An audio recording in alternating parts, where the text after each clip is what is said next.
Beyond position, direction, distance, and displacement, there are a couple of more important factors in this whole concept of motion, that is speed and velocity. Speed is basically how far an object travels divided by how much time it takes. Fast और slow तो तुम्हें naturally समझ आता है.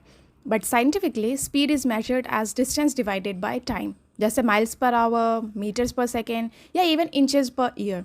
Objects कभी constant speed से move करते हैं और कभी changing speed से.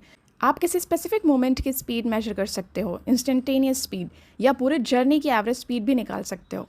सिंस ये डिस्टेंस ओवर टाइम है, all these fall under speed. Now let's talk about velocity. Velocity is quite similar to speed but it also includes direction. So अगर आप बोलते हो 15 miles per our, that speed. But अगर आप बोलते हो 15 miles per hour west, that becomes velocity. Direction add होते ही कॉन्सेप्ट थोड़ा मोर प्रिसाइज हो जाता है.